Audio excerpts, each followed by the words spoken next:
Sandy, Oh, there is epic music. You can't hear it. I can hear it. yeah, exactly.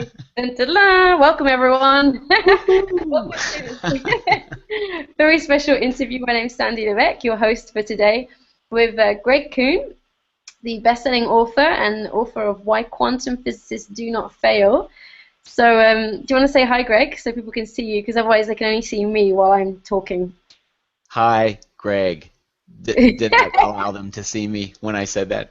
I always fall for that joke. I I know. still keep saying to I'm people, corny. Like I'll say that every time. oh, it's good. It makes me laugh anyway, and I'm sure it's good to start on a chuckle. So, really excited today because if you're here and you didn't see our first interview, then just to give you a bit of an introduction, Greg is also known as the Law of Attraction Science Guy because basically he's written an amazing series of books which look at how changes in science that a lot of people aren't aware of can help you use the law of attraction more effectively, in particular quantum physics. And you might think, oh yeah, I know about quantum physics. I've read some stuff and watched a movie because that was actually what I first thought when someone suggested your book to me, Greg. I don't know if I mentioned this before, but what I got from reading the first book of yours that I read, Why Quantum Physicists Do Not Fail, was a completely new way of understanding it. It just made it was so much clearer. You gave a much bigger context for all the changes in science, and it made the law of attraction much easier to understand. And I felt way more confident of how to actually use it. And so we had such a great feedback and response from the first interview that Greg and I had the idea of doing a series of interviews like this. They'll be slightly shorter, and we want them to be interactive. So if you have questions, I've actually got a lot of questions already from some of you.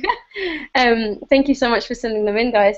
But if you have questions, you're here live, let us know in the comments on the page, and I will do my best to put your questions forward if we have enough time. So this is an amazing opportunity to ask a best-selling author who has used the law of attraction consistently now for quite a long period of time to create a better and better life. We're going to be talking about how you've done that, Greg, in just a second. This is your opportunity to ask any question that you would like. So things that you maybe thought when you were reading about the law of attraction, or things you've come up against as you're applying it, or things that have just frustrated you and you've just felt like, well, okay, yeah, everyone says do this, but how? I know one of our questions is coming from that space. And so I'm really excited to ask you what I've got here, Greg. Thank you so much for being here. Oh my gosh. You know what, Sandy? Um, it is. I love talking to you, and this is so much fun. I'm Oh, really enjoying this, and I loved the feedback that we had last time. And if people are gaining value from this, hey, listen, I want to tell you something. Put it, stump me. Give me some questions. Here's what I'm finding.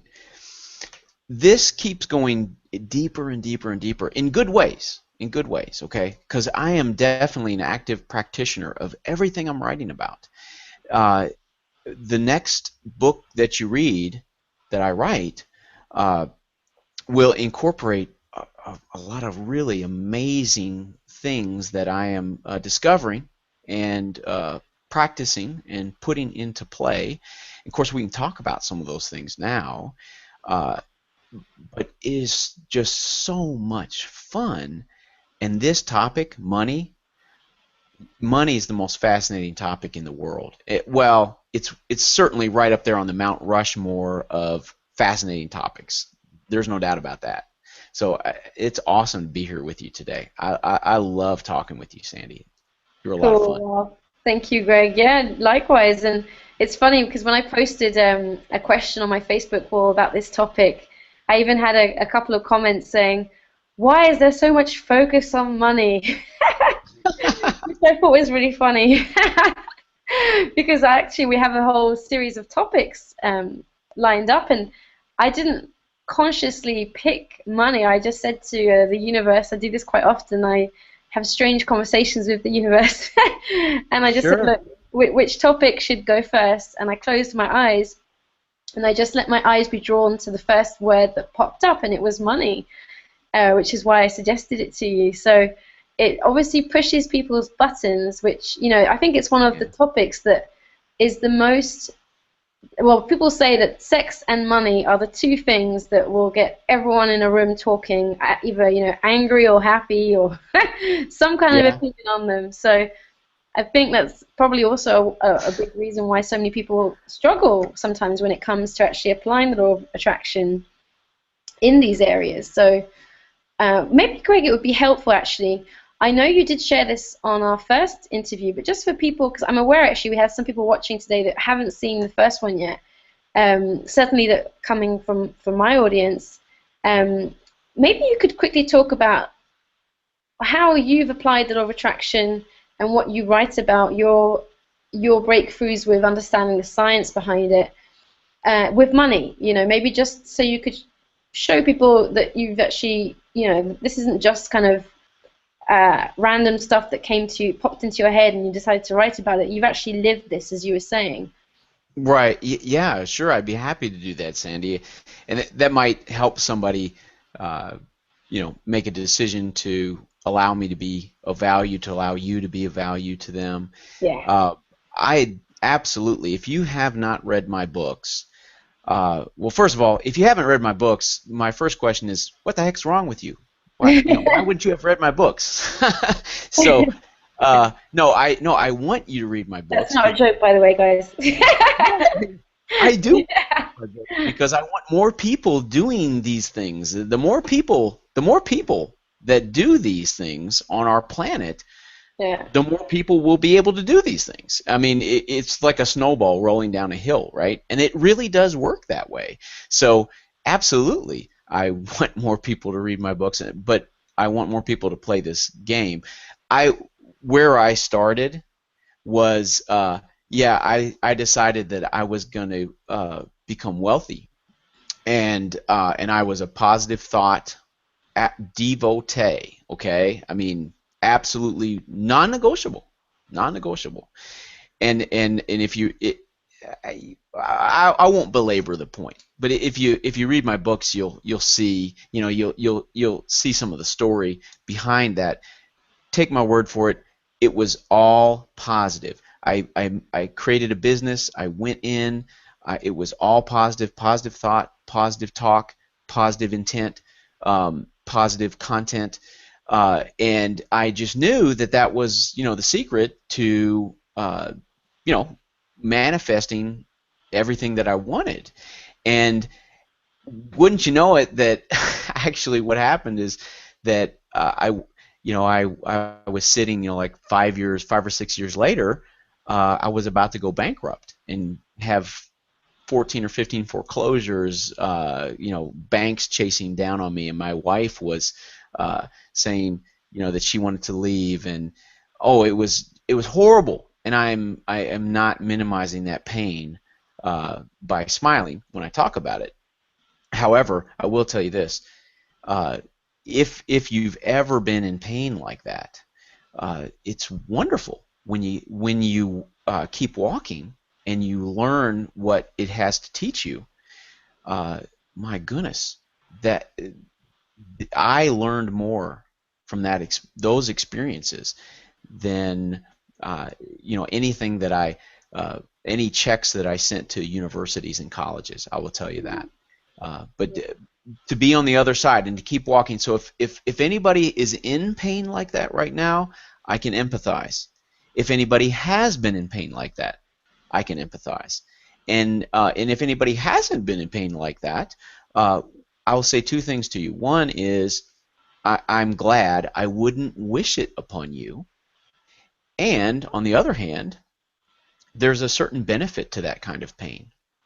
There's a certain cleansing to that kind of pain, because we go in, we see this universe that we create, all these rules, and we assemble this world in this certain way. And sometimes it takes a tidal wave or a, you know, uh, uh, big giant fire or something to come through and sweep out or wake me up or what have you. I'm not suggesting that someone has to go through an experience like that.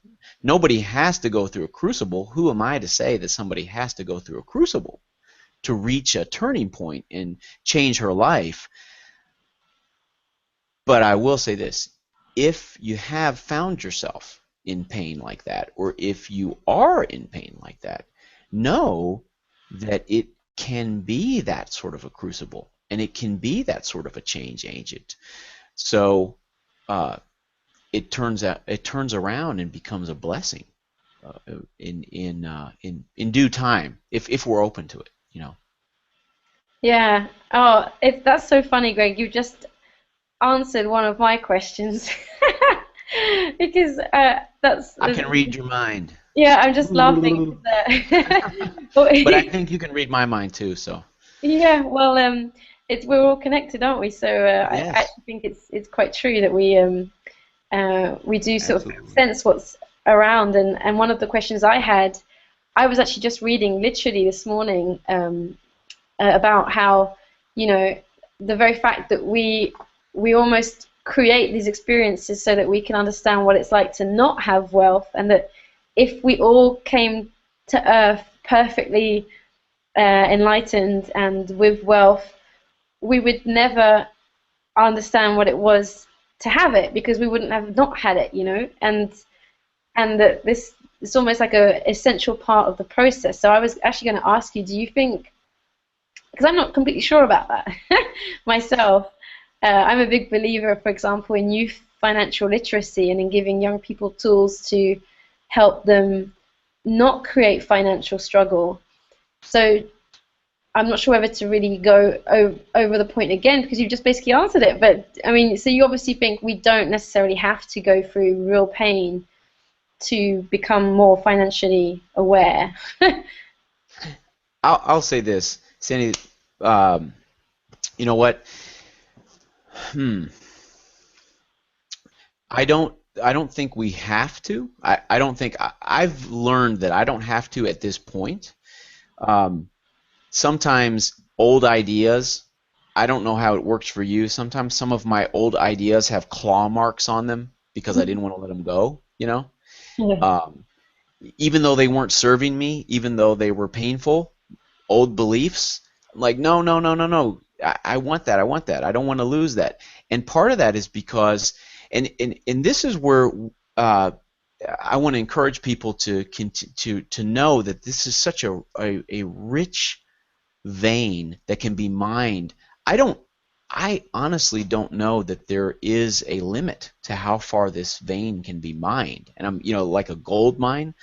Um, it is immensely empowering to understand that we are we have these beliefs that assemble the physical world for us, and we create our own version of everything. Um, do I have to have a cataclysmic event to shake me up and say, wait, wait, wait, wait, my beliefs, maybe they're not, sacrosanct, or maybe they're, maybe they could be replaced. Maybe I could have something in their place that would serve me better. Uh, you think about when you're in school.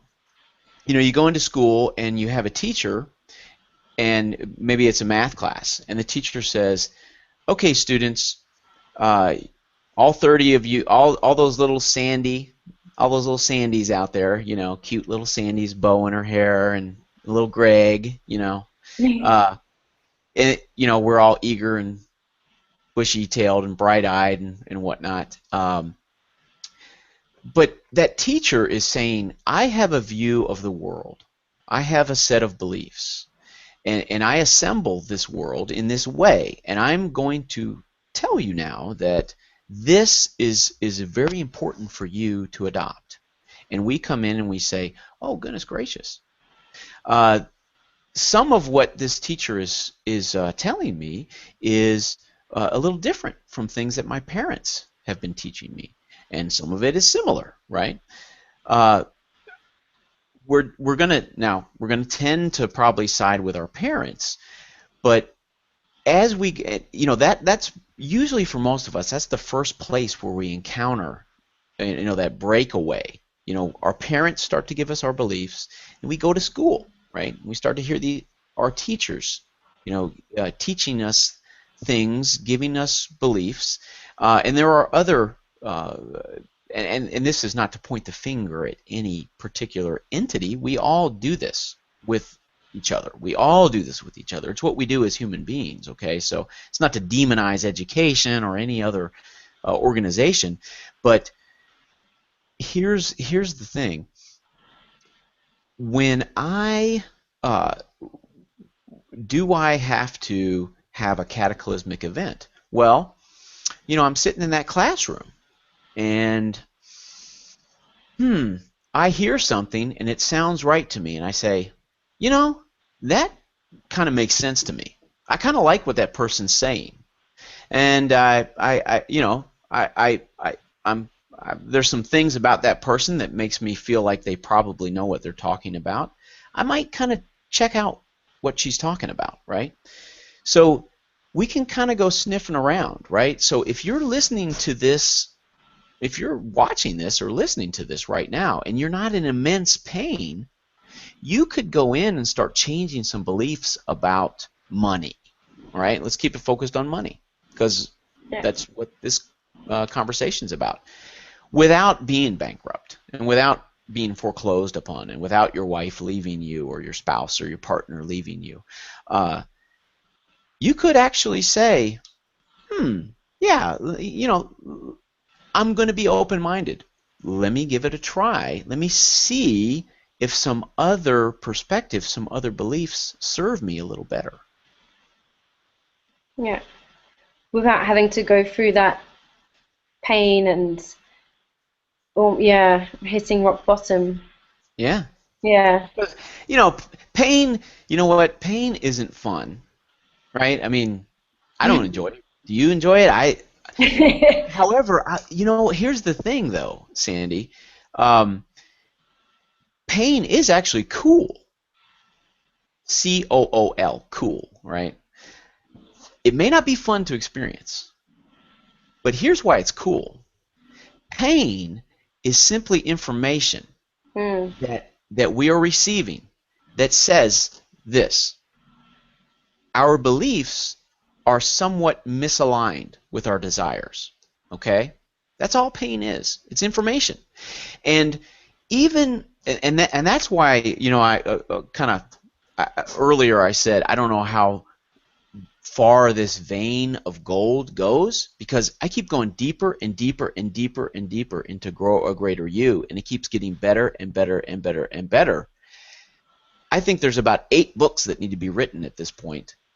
And I'm going to try to write them as fast as I can. Don't get me wrong, I will, okay? Because this needs to be shared. It all needs to be shared. But you and I, what we're doing, we're going to facilitate that. So we're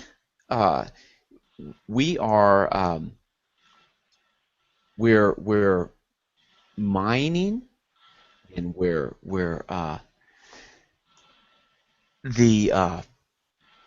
I lost my train of thought. What the heck was I talking about? We're mining from the vein of gold, but right. You were about, I don't know how far it goes. Yeah. And pain, like information. Okay, thank you.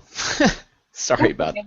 The pain, right? Pain is not fun, but pain is information. So when I have an experience with money, like I get a check in the mail and I look at it and I'm frustrated, or I get my my sales printout for the month and I look at it and I don't like it, I'm displeased, or I look at my checking account and the amount that I see displeases me, right? And on and on and on. Those are all examples of displeasure, of pain, correct? Yeah. Here's what we need to understand. Pain is information. And it is not information about something being wrong out there, outside of us. it's information about our beliefs not being aligned with our desires. Okay? Because, and here's the weirdest thing. What I'm about to say, you could put into the most esoteric section of the most occult bookstore you could think of. But what I'm about to say is actually just science. Okay? I mean, just kind of boring old science. We create a version, our own unique version of every single thing in the world, of every material object, of every experience we have. We're creating our own unique version of it. So, are we creators? Absolutely, because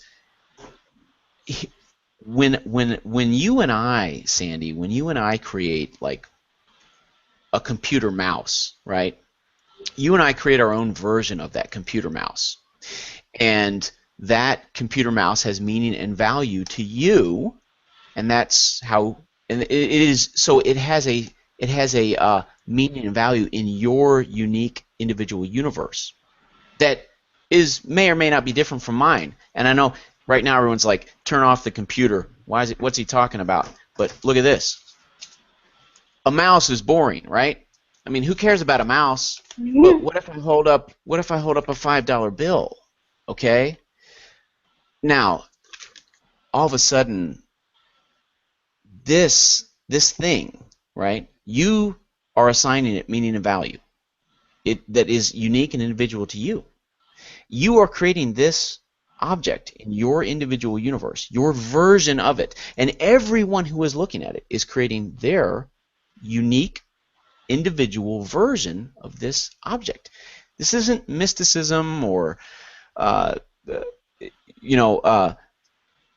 parapsychology or out of the, over the moon, strange weirdness. Well, actually, I guess it is, because the science is so weird. But this is really just, this is what we do.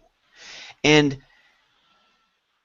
on one hand, it's kind of mundane. It's like, okay, that's what we do. We create our own version of it. Whoop-de-doo. So what? What does that, I mean, well, but here's the thing. Does the version you're creating of it, does it serve you?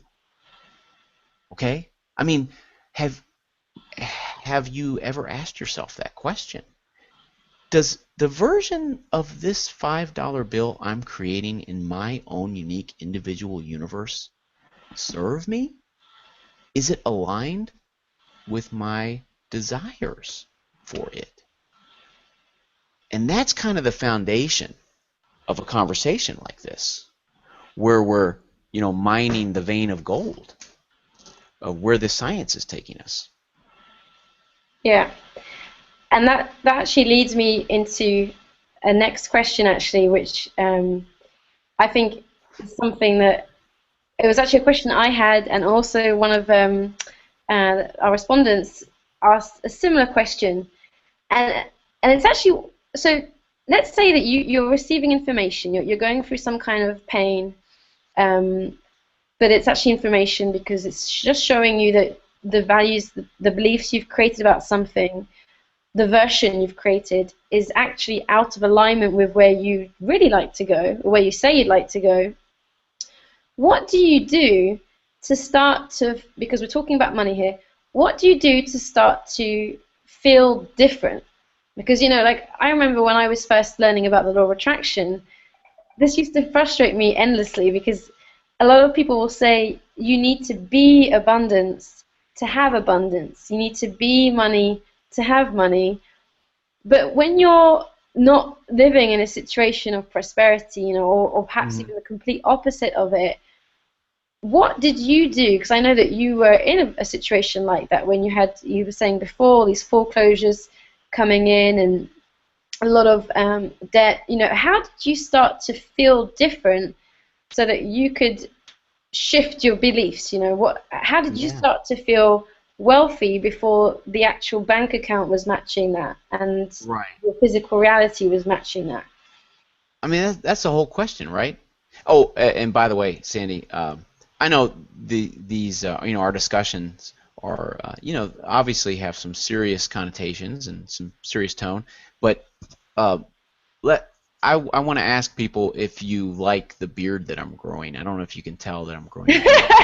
It's kind of controversial around the house. I've been getting some thumbs up and some thumbs down, and that's maybe not necessarily related to money, but I want to call attention to the beard because I want to go back to it. Don't let me forget this beard because it's a good way to illustrate money.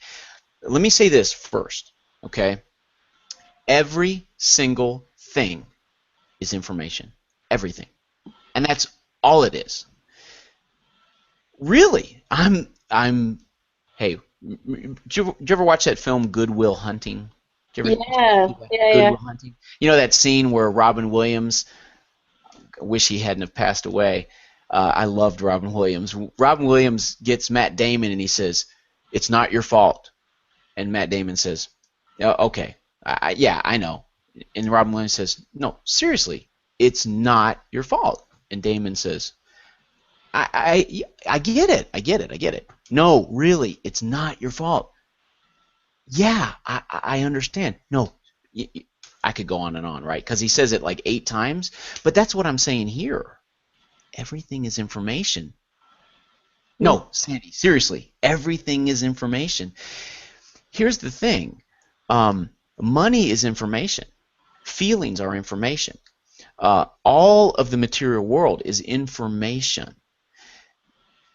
Some of it is pleasing, some of it is displeasing. And I'll say this: there are certain, you know what?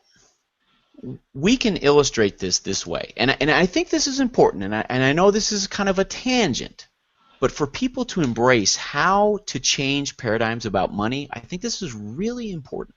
Okay, think about it this way: information, right? If I say to myself, "Oh man, I've got a headache, my nose is running, I've got a cough, I'm hot, and I'm achy," that is probably some information that I might have a cold, right? Well, we understand that. I mean, that's very easy for us to conceptualize, and we all embrace that, and we say, "Duh," woohoo, thanks a lot for teaching me that. But hold on a second. This exact same principle applies to every aspect of our material reality, and here's the way it works. Okay? Every single thing we create. Now, Sandy, remember last time when we were talking and we talked about that Japanese fan behind you? Yeah, You yeah. know, you created your own unique version of that Japanese fan, and it is imbued with the unique attributes that you imbued it with. Okay, it is your unique version of it, and it may be very different from someone else's, or it may be very similar to someone else's. We don't know, but if you were to turn around and look at that fan, would you do that for me, please? Yeah, looking at the Oh, fan. that's so awesome that I'm sitting here in Louisville, Kentucky, and you're in Portugal, and I can say, turn around and look at the fan, and you turn around and look at the fan. Yeah. And I'll turn around and look too, just, so we're on equal footing. But here's the deal. When you turn around, let's say you turn around and look at that fan, and you look at it and you say, I don't like that fan. That fan is displeasing to me. You probably don't say that, right? You like it, don't you? I like But it. Yeah. It's you like it. linda, as the Portuguese say. Linda, que linda. Yeah. Little, come see, come sa, un poco. So you turn around and you look at it and you say, I don't like that. Well, that's information. That's the information I'm talking about, right? But what is it telling you? Is it, for most of us, in fact, because we rely on our eyeballs? Why wouldn't we rely on our eyeballs? We were taught to rely on our eyeballs. All the science we were taught when we were kids was about our eyeballs. Who wouldn't rely on their eyeballs? you like your eyeballs. Come on, Sandy, you've got really pretty eyes. Quite I mean, attached to mine. yeah, I mean, you should adore them, you know. Uh, so our eyeballs say that if I don't like the fan, that's information that says, ooh, that fan is wrong. The fan is wrong, right? That fan is bad. That fan's a bad color. It's a bad shape. It's bad material that it's made out of. It's just bad. It's wrong. I don't like it. Okay? You with me? So, but that's not the correct interpretation of the information. The fan is meaning neutral. The fan has no meaning. It has no value. The information is this. Wow. My beliefs about that fan and my desires for that fan are not aligned. Okay? And I know I said this earlier. If I turn around and I don't like the fan, who cares, right? Nobody watches a Law of Attraction hangout because they want to have a better fan in their living room. But what if I look at my job or my bank account or my paycheck or my, anything related to money, and I'm displeased? You see, we've been conditioned to think that when we look at something and we feel displeasure, that is information saying, hey, that thing's wrong. That other thing is wrong. Think about it. In a divorce, I'm not saying people should never get divorced, but I look over at my spouse and I'm displeased, so she must be wrong. I got to get rid of her, right? That is old science. That's eyeball science. We're abusing the information, and it's okay for us to do that with money, but there's a tremendous amount of freedom if we can turn that around and begin to see, hold on a second, reel it back in. I'm going to start paying attention to the information I'm receiving about money. I'm going to start paying attention to the messages, the feelings, the manifestations, how I feel about them. And I'm going to take note, because that is information that's alerting me and saying, hey, Greg, if you feel displeased, if you feel pain, if you feel yucky, then the degree of yuckiness is letting you know how far your beliefs are out of alignment with what your desires are, right? Because we all have see, the reason why people groan when they hear the topic of money is because we all want it. But we've conditioned ourselves to act like we don't, because it's so painful to not have it. And if we are honest with ourselves about our desires for it, money is just like the fan. Money is this is meaning neutral. It has no meaning or value, right? In it inherently, but we imbue it with a ton of meaning and value.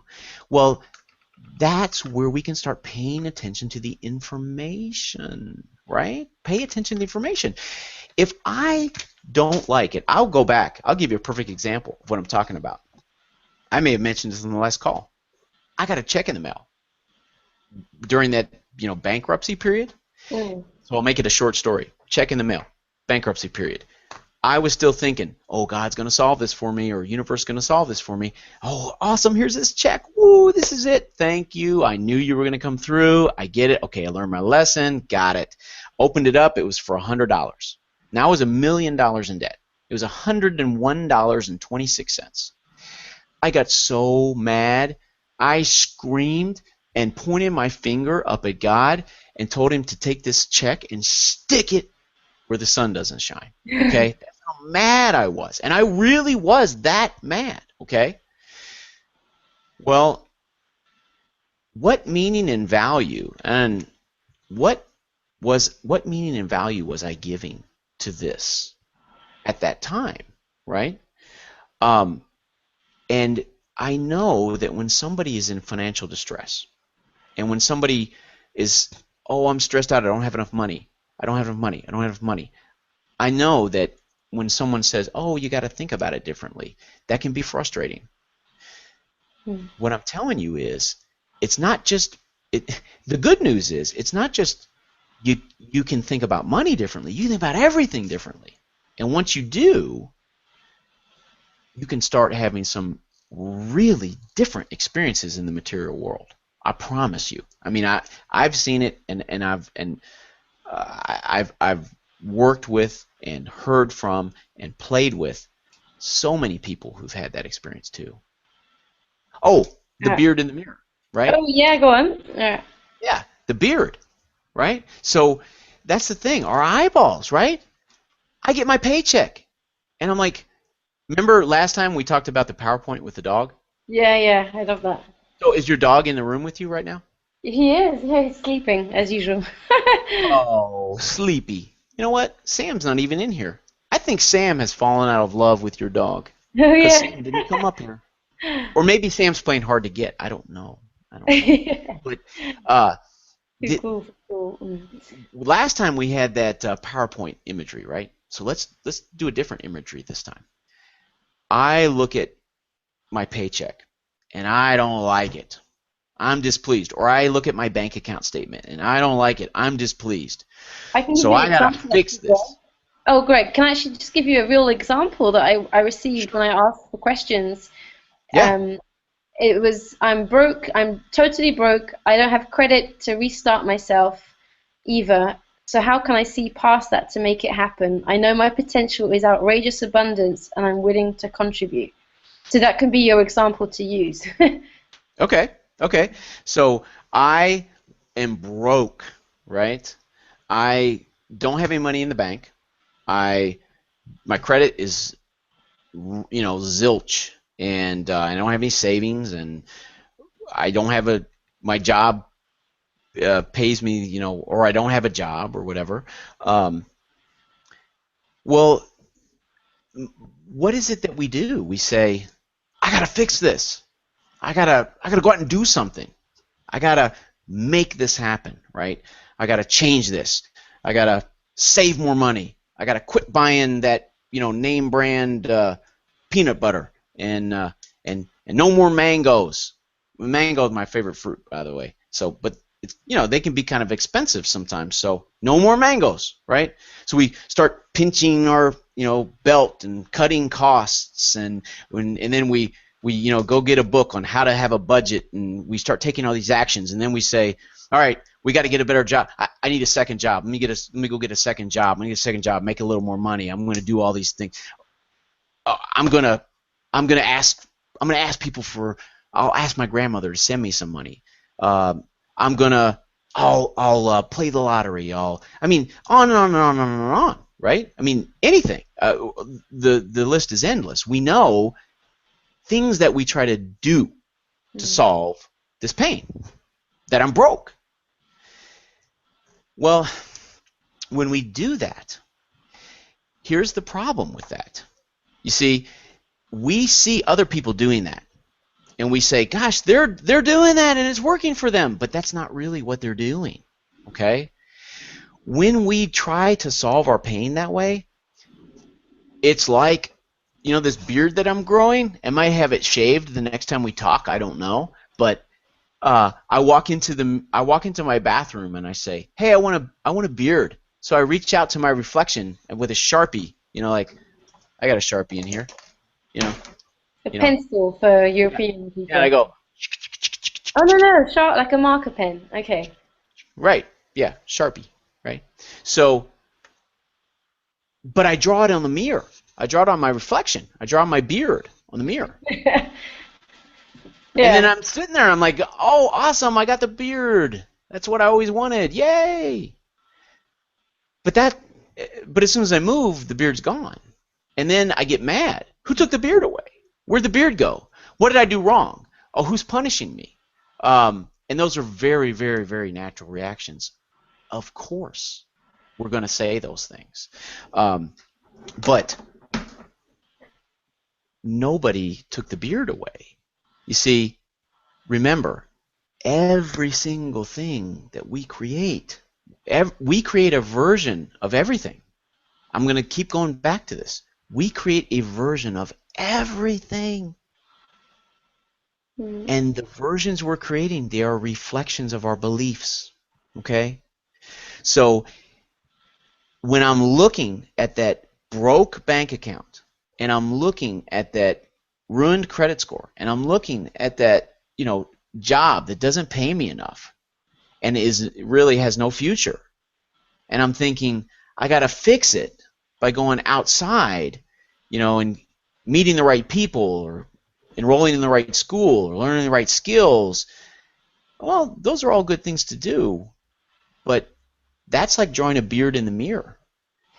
The way to fix it is to understand that the version that I'm creating of anything is a reflection of my beliefs. Now, I want to stress this. It's not a reflection of me. It's not a reflection of Sandy, right? It doesn't mean that you are wrong. It doesn't mean that you're doing anything wrong. Sandy, you didn't ask for the beliefs that you have about money. Did you walk through a buffet line and pick out your money beliefs? No, exactly. No way. No. No way. And think about all the people who taught you about money. I mean, come on, seriously. How many people are there in the world that are truly enlightened about money? And you know what? I'm going to tell you something. We can all talk it. Now, I know there are millions of people who are enlightened about money. And so I don't mean to make a negative statement.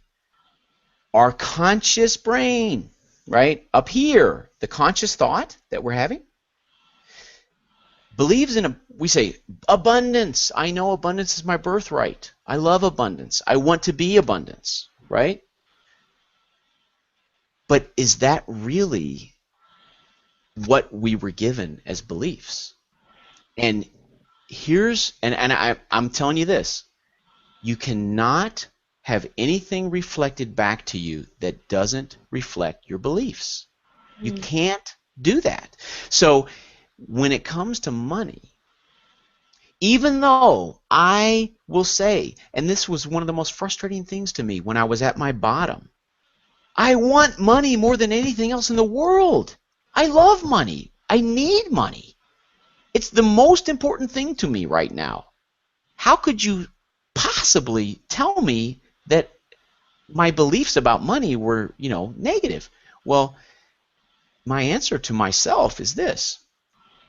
Those thoughts that I was having at that time, those were my conscious, awareness, my inner dialogue thoughts, my spoken word thoughts. Now, spoken word is powerful, but it has the subconscious brain where our beliefs live does not understand spoken word. I mean, literally does not understand spoken word. So if I am experiencing a painful reflection around money, a reflection of my beliefs, not a reflection of me. It's not about my value, my meaning, my worth. It's a reflection of my beliefs that were given to me. I didn't ask for them, right? If that reflection is painful, the solution to changing that reflection is to intentionally raise the beliefs about money. Back in here, in the subconscious brain. It's not rocket science. We can do it as long as we remember the PowerPoint presentation from last time? Yeah. Don't give PowerPoint presentations to our subconscious brain about money, right? Yeah. And you asked me about the process, like, so what did I do? I started to actually really acknowledge how scared I was, how angry I was, how bad I felt, how resentful I was. I started to acknowledge feelings like, it pisses me the F off that all these other people who weren't doing all these good things like I was get to be rich. And me, all I wanted to do was help people, It wouldn't have hurt a fly for me to become rich, but I didn't get to, right? I started to acknowledge that resentment and that anger and those other these yucky, gross feelings about money and wealth and what it means to have it and what it means to want it. I mean, really, I will ask you this. Anybody who's listening to this call who is not as wealthy as she wants to be, I would say, honestly, I would challenge you, step back and say, I'm not going to put you on the spot, Sandy. So let's hypothetically say this. Yeah. No, if I pulled someone off the street and said, do you love money? I mean, more or less. I get it. They say, hey, money's not the most important thing and all that kind of stuff, right? But okay, we get that. Just would you love it if I gave you $1 million? Would you accept it? Be like, heck yeah, of course. Give it to me, right? Who would turn that down? Nobody would turn that down, right? I mean, Yeah. obviously there probably are some people in the world who would turn it down, but the average person, anybody listening to this call, if I showed up at your door tomorrow and came with $1 million and handed it to you, you wouldn't turn it down, right? Yeah. I mean, so that reflects a certain level of desire that you have for money. Well,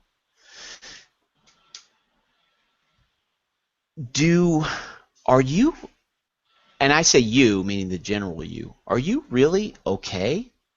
Do you really think it's okay for you to desire money? Are you allowed to desire money like that? And honestly, ask yourself that question. I know our conscious brain says, oh, I love it, want it, great, awesome, oh, I'm going to help people. Yeah, oh, I know it's the root of all evil, but I'm not going to use it evilly. I'm going to help people with it. I'm going to blah, blah, blah, blah, blah. Am I even allowed to want it? Is it okay? Because think about this. If I sit here and tell you how much money I have and what sort of things I do with the money that I have and what my beliefs about money are, that's kind of frightening. I'm challenging everyone who's listening to this to say, we don't love money like we think we do. If we did, it would be around us everywhere. And I can speak from experience. I don't love money as much as I want to. I'm growing a greater me. I'm growing a greater Greg, Yeah. But that's how we do it. Actually, that's a nice segue into one of the other questions we received from Mark. Thank you for your question, Mark. Because he actually asked, what's the best practice or meditation to tap into our subconscious for abundance? And that's actually an interesting question, because from what you're saying, sometimes I think, and I've done this as well, sometimes we think that the resources for abundance are just kind of buried deep in our subconscious, and we need to sort of be able to bring them out. But what you're actually saying is that often we actually need to change our subconscious. That it's not like there's stuff in there we're not getting out. It's actually that the subconscious is programmed not for wealth. It's programmed for the opposite of it, from all the beliefs we have that we've been given. And so what best practices would you recommend to reshape that subconscious so that it does start to work for us? I know you've been answering that, but do you know what I mean? Oh, absolutely. That's a great question. That's perfect. My wife just walked in to the room. I'm not going to ask her to come over here and come on camera, because she will slap me in the back of the head if I do that. But I will tell you this. The first date that I had with my wife, okay, I wanted to kiss her. And I really wanted to kiss her. I mean, I was very attracted to her. She's a gorgeous woman. She's smart, brilliant, talented. She just told me I'm saying that because she's standing there. What? That's nuts. She really is all those things, okay? But this is a good metaphor. This is the answer to that question, okay? And think about this, because I think every one of us can relate to this, all right? You're out on a date. It's your first date. I really, I'll use the word love. I'm not in love with you, but wow, I love you. I'm so attracted to you. I want to kiss you. I want to hug you. I want us to, have some time together, right? The date ends, and whether it's a male or a female on the other side of the coin, or the other side of, that person doesn't give me a kiss or a hug or anything else. But that person makes it real obvious to me that he or she feels the same way about me. But those things will come in time, right? Those things will come in time. Because maybe we've learned that if we jump right into some of that stuff too quick, sometimes it's not as good. Hey, right back at you, big guy, but let's give this a little time, okay? That makes sense, right? Yeah. All right. Do I walk away from that date with my wife, that first date? Do I walk away saying, you know what, I'm never calling her again. I didn't get what I wanted. I didn't get to, we didn't get married. We didn't make a baby. We didn't, I didn't make out with. I'm never calling her again. I'm not going to email her. I'm not going back. Of course, I mean, that's ridiculous, right? I mean, wouldn't that be ridiculous? I mean, if a friend of yours did that, wouldn't you say, hey, dummy, stop. You can get that stuff later, Slow down. In fact, it's kind of weird that you think that you should have, like, that you should go make a baby together and have a family together just because you felt that connection. Like, give it a little time, I mean, like, she'll probably kiss you next time, right? I mean, wouldn't you say that to your friend? Yeah, totally. Okay. So everybody does that, right? But let me say this. Look, I'm going to tell you something. How many times has a small amount of money come into your life and you looked at it and you said, this isn't what I want. This isn't what I want. This isn't enough. I don't like this. This isn't what I asked for, right? Yeah. A coin or a check or a bill or a paycheck. And it's like, I don't like that. That's not what I wanted. That's not enough, okay? Can you imagine what's happening when you do that? And your question about the meditation, the practice, here's the thing. My penny experiment that I made created a stir because a woman named Pam Grout, an author named Pam Grout, put it in her latest best-selling book, and a lot of people like the penny experiment. A lot of people like Pam Grout. Pam Grout and I became friends because of that connection. And here's the thing about the penny experiment, and this I would recommend to anyone. You want to put all this stuff we've been talking about, right? It's real. This is not esoteric. Wouldn't it be nice if this were true? Oh, let's have a cup of coffee, Sandy, and sit around and talk about how we wish the world were. This really is how it is. Yeah. I mean, I will say this, and I'll say this every time. This is how the world works. The only choice that any of us have is, do we want to engage the way the world works intentionally, or do we want to let it just happen, unintentionally, by happenstance?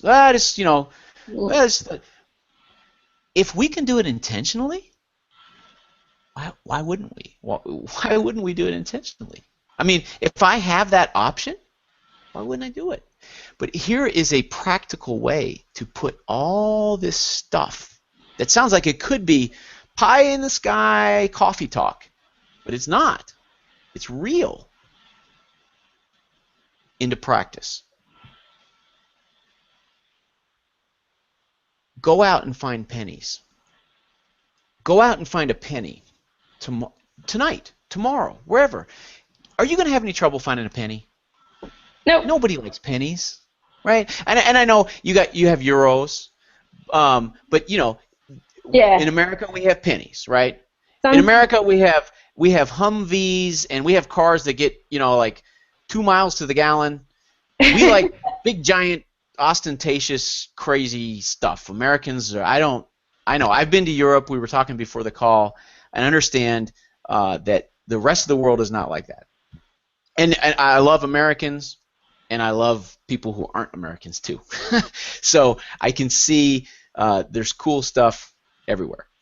Yeah. Americans have pennies, right? And Americans do not like pennies. Why would an American like a penny? A penny? Pfft, get rid of it, right? A penny is like, I mean, that's an insult to me. Are you kidding me? A penny? You'll give me a penny? I don't want that daggone penny. Take a penny, throw it back at you, right? So people toss pennies to the ground, right? Or centavos or whatever. Mm. They're everywhere. Nobody wants them, so you can find them. They're all over the ground, so find them. And here's the thing. When you find them, guess what? I want you to celebrate that penny. I mean, celebrate that penny like someone just handed you $1 million. Now, does that sound crazy? Yeah, it is crazy. Because do you really want a penny, Sandy? Is one penny, is that your desire? Is that your financial desire? No, multiply it by, several million, and it would be. Exactly. I used to throw pennies So away, Greg. It's so funny that you talk about it. It's crazy to say celebrate that penny, right? Oh, wait a minute. Hold on. Let me flip the script a little bit here. I don't want you to celebrate the monetary value of the penny. I want you to celebrate what it represents. It represents potential, possibility, and abundance. Because the universe can reflect a penny, manifest a penny, just as easily as a bar of gold, or a quarter, or anything else. So when you see that penny tomorrow, and for the rest of your life, I encourage you to do this. When you see a penny, pick it up and go, yes, awesome. Yay! Right? The applause, I love it. Thank you. And what you're applauding is not the 1 cent you just got. See, I want to show you. Look, this is my current jar, right?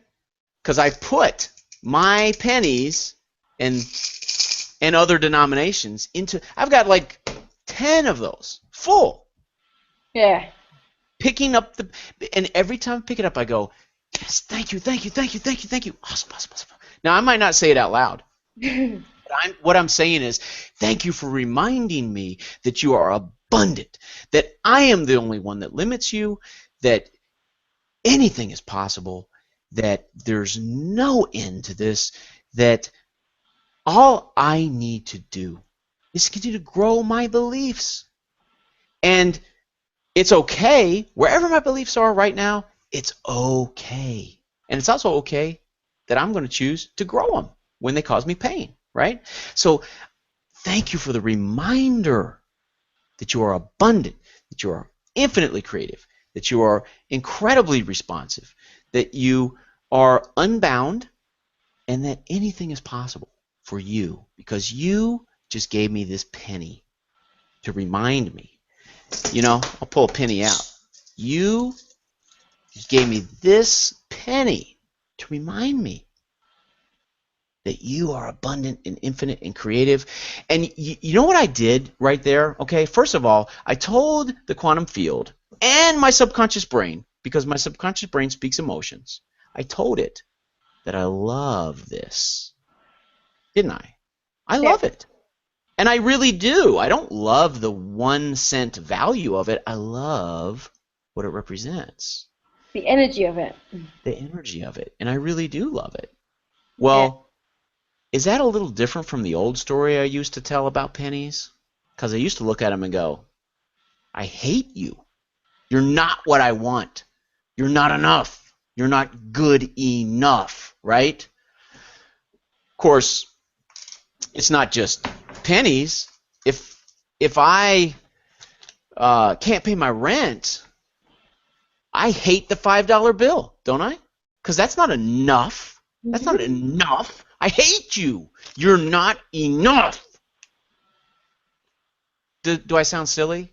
I'm telling you, we do this. This is what we do. Yeah. How we make our world. You want to change your world? This is how you change your world. Does it work? You better believe it does. And I'll tell you why. It works because it's not some little cool thing that somebody dreamed up. This is how we make our world, period. Right? The pleasing and displeasing and everything in between. It's how we make the material world. Every single one of us is doing it. So start doing it intentionally. Take money. Oh my goodness gracious. Think how, Sandy, this $5 bill has tortured so many people. Yeah. But it is the people themselves who have caused it to torture them. Right? Actually, I love this $5 bill. I love you. Right? Greg, would you say that this is because one of the other questions we had all the way from New Zealand, from Rosie, was what's the best way I can get out of my own way to receive money and abundance? And what you've just explained is probably one of the most effective ways, because you're basically saying to kind of tie it up in a nice bow, if that's even possible. You know, the first part of what you were sharing was when you look at your surroundings and you don't feel wealthy, you don't feel abundant, we have to sort of step outside of it and stop judging it, stop seeing it as a bad thing. That's Actually right. see it as information, see it as just a sign that our beliefs back here are out of sync with where we say in our conscious mind we want to go, and then develop. I think it goes beyond just develop gratitude, because a lot of people talk about you've got to be grateful. What you're saying is actually a radical, it's like a massive quantum leap into a different way of being with money, where you recognize, I love the analogy of going on a date. It's like you're basically saying that if we're not grateful with a small amount of money, it's like getting annoyed that we're not getting married on a first date. You're kind of stopping the whole flow because you're not even saying hello or kissing the penny. You're Right. just saying, well, I thought we were getting married. I thought this was it. I thought we were soulmates. And that money is just like, so starting to apply this would help someone get out of their own way. Think about, Sandy, you know what? If you and I went on a date and the chemistry was there and you know, of course, if I proposed that we get married that night, you would run away, right? For good reason, for good reason. Yeah. That we know that's, and here's what I want to say. Remember going back to that Goodwill Hunting? Yeah. It works the same way with everything. Really, Sandy, it does. It works the same with everything. And here's what I know, because I've been there, okay?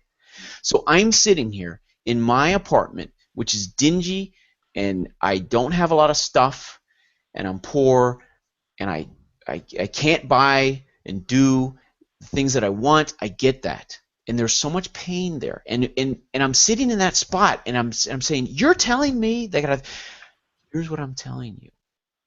In that spot, start with one thing and keep walking and let it grow and let it expand. That's why I say the penny experiment, okay? Because, can I do this? Can I do this with money?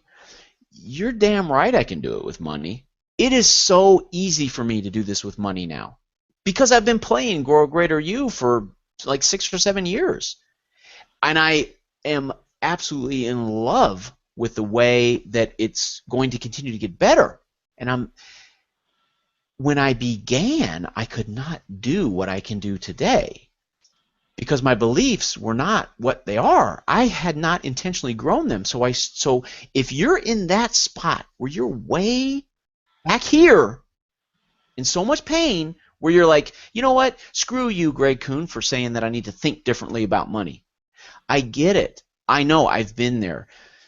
We have defined ourselves by our pain. We have defined our meaning and value by what is wrong with us for so much of our lives, right?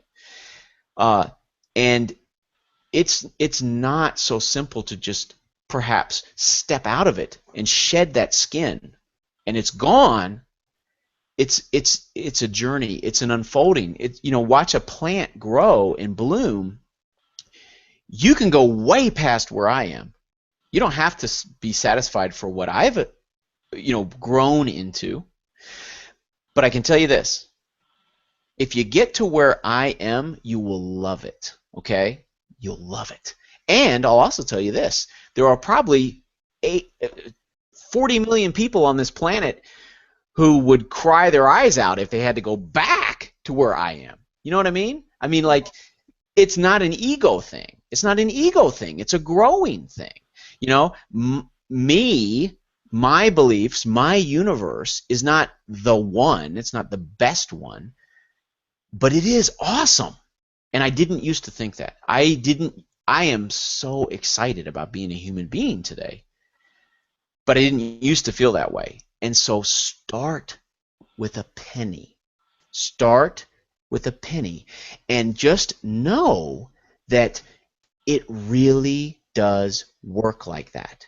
It really does. It is about your beliefs. And we really do change we really can change our beliefs, and we really can see different reflections when we do that. So if you want to, the idea of kind of wrapping it up with a bow, yeah, we can wrap it up with a bow. We can say, this is real. Your only choice, I'll remind you again, your only choice is, do you want to do this intentionally or unintentionally? But that, from this point forward, if you have listened to Sandy, if you have read my books, if you have watched this broadcast, your only choice now is, do I want to do this intentionally or do I want to do this unintentionally? But that's your only choice, because everything that we just talked about, Sandy, you're doing it every day. It's not our business to convince you that this is what you're doing. I'm only talking about it to let you know that that's what you're doing. But that's not up for debate. We know that now. This is what we do. So let's do it on purpose. And eventually we'll teach it in schools and everything. And that's what you're doing, Sandy. I love talking to you. You're awesome. Thank you. Thank you. Well, thank you so much for everything you shared. It just reminds me, actually, I saw a picture today on Pinterest which said, only dead fish go with the flow. And I thought that was excellent because, I actually years ago used to pride myself on being really easygoing, kind of going with the flow. That was before I became a militant activist, ironically. Yeah. But I think what you've just been sharing is a really great example of why, yeah, you can go with the flow, but often that flow might not go where you want to go, and and that even rhymes. But I didn't know you rapped. That's cool. You're a rapper. we You always rap talk when you about do rapping on Zumba? this show. But I just want to also just quickly address something before we finish, which is sometimes I think people. I can hear some people watching. I can feel some people have had a big shift from listening to you and from everything. It's not just the what you've shared, Greg. It's the way you share it. I think I find it really powerful. I know I'm not the only one, because in fact several of the people who watched the first interview we did have now told me they're reading your book. It's changing the way they're seeing everything. And something that did come to me is sometimes people might hear this information and feel like, yeah, well, I know that if I'm not attracting what I want, then obviously I've got issues down somewhere and I've got to be grateful, but I already know that and it's not working for me. And I just want to say, if that's you, and I raise my hand here, having been one of those people before in the past, I encourage you to just be really vulnerable with yourself. And it doesn't mean there's anything wrong with you, as Greg was saying. If you know this and yet it's still not working for you, then clearly something is going wrong. Clearly something does need to be changed. And what Greg shared in this hour that we've just spent here is literally the keys to get out of that. Wouldn't you say, Greg? It's literally, I mean, people can make it as complicated as they like, but what Hmm. you said is the nuts and bolts of it, in my opinion. And That's if it. people just really take it in, be present with it, and you say in one of your books, the one I mentioned at the start, Why Quantum Physicists Do Not Fail, you share Hmm. 6 practical tools that people can use for a week at a time, and you say to do that for a whole year to start to really change from the inside out, so that you're not getting stuck into just doing more to get out of your situation. You're actually changing from the inside. And so I really recommend that as an extra resource, is to get a copy of the book and read the whole thing, obviously, but really pay attention to that chapter. And I've started doing it. I'm going to be open here and just say I think we can always keep growing, and I'm really loving it, because I think sometimes when you read a book, you get inspired. It can feel like there's so much information, you don't know where to start. And when you break it down into just 6 things, and you give yourself a week for each thing, and you know that you're going to come back to it, it's just I just really like it as a process of starting to change and starting to change those beliefs so that you can receive more and become more in alignment with where you want to go. So thank you so much, Greg. Is there anything you want to say before we end the broadcast today? Hey, Apart yeah, I from want to you're say going to shave your beard now. yes. Or you can. I'm gonna go get a razor. We can hardly see it on the Hangouts. So don't worry. Oh my You can goodness! make it. I just Get up remembered. close. Yeah, no, hang on. I just remembered something. Oh What's no, it that? will You only have work a. on me. Oh, sweet. See, Sorry. that's it. Perfect. I should The have found beard this in the mirror. earlier. Yeah. I Yeah. mean, you know what? If I knew that was there, then I don't have to grow. I don't have to grow it. I can just. I totally Can forgot. you can you get like a toupee for guys that are losing their hair? Because it's No, kind of it's all on the bottom half of the face, but I was just wondering how I can actually. I don't think I can draw it, or maybe I can. I could be an interactive assistant next time, but That's ridiculous. Your dog is, I'm sure your dog is very disapproving of that silliness now, Sandy. She says, Sandy, you gotta be more serious than that. Come on, yo. That's the way my dog talks. Hey, what do I want to say this. It was so much fun talking with you. And um, you know what? We said, hey, let's get on here and talk for like 30 minutes. And now look, it's like an hour and a half later. Yeah. And it seems like 5 minutes. And I bet there's probably some people watching this that are like, no, it's an hour and a half, believe me. Well, our But number of viewers has gone up as we've been going on, so it's no one's dropped off. So people are still listening and interested. So that's a cool sign. Mm. let's do this. Let's do this, Sandy. Let's come back, okay? Let's come back and talk about another topic. And now, because we can sort of talk about the same kinds of things, right? Because we'll be talking about the practice of doing it, but we can talk about another topic. And I will say this: if there's one thing I might recommend, if someone's going to watch this, listen to this, try this, do this, and please start doing it, please. I'm begging you. Why am I begging you? Why do I care? Is it because I want you to buy all my books? Please. There's plenty of books, okay? There's plenty of people that are sharing their love with me all the time. I want you to do it because every single person who starts living this way adds energy to this way of living. Yeah. And that's real. And that is actually real, right? I'm not talking about, wouldn't it be cool if that were real? That is real. The universe is energy. We are adding energy to this by doing this. So if you start to do this, you're helping me. You're helping my sons. You're helping Sandy. All that stuff. So I will say this.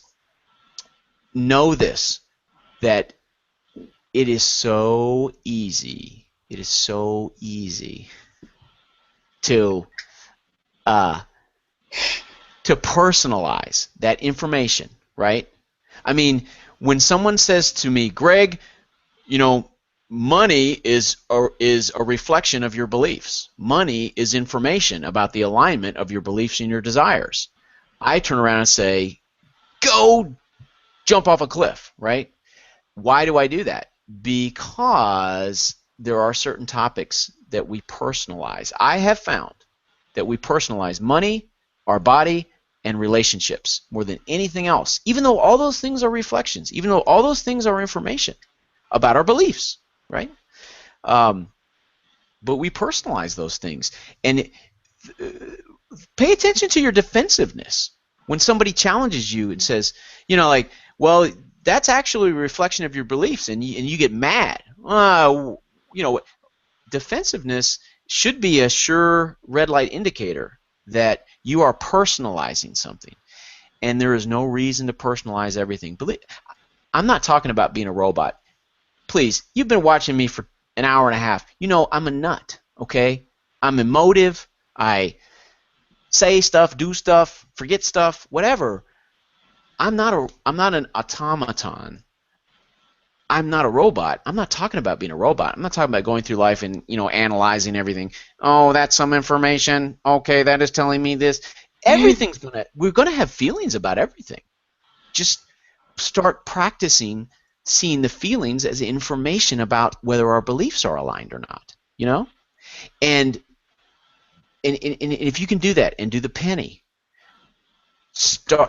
don't expect yourself to get married tomorrow. That's all I'm saying.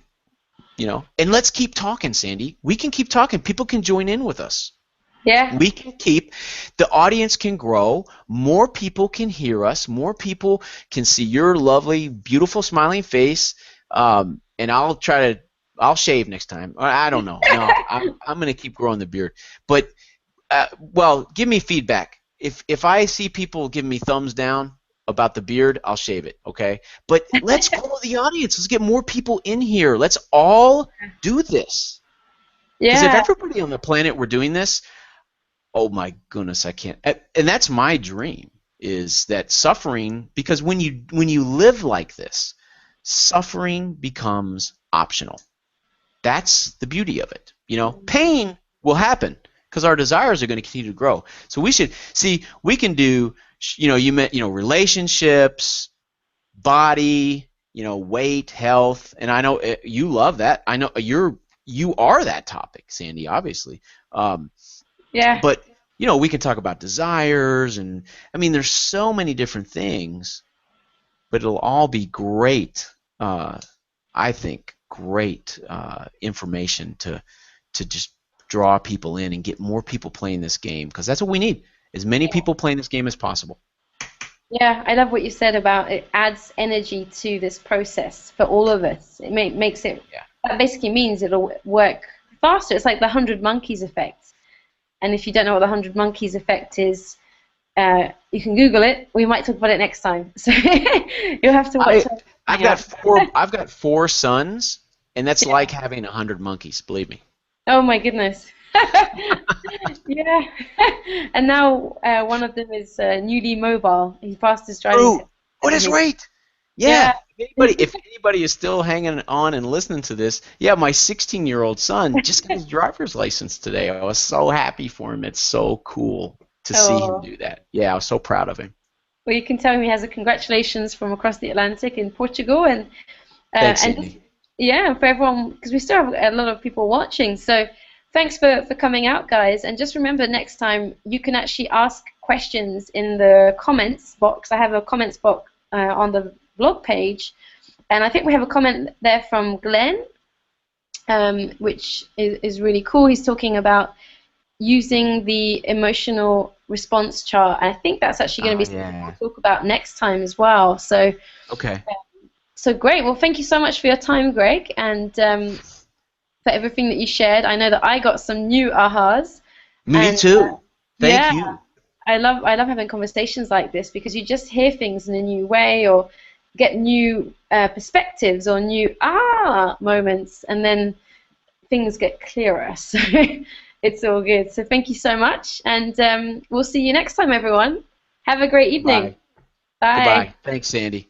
Oh, you're welcome. I'm just going to see how I can stop the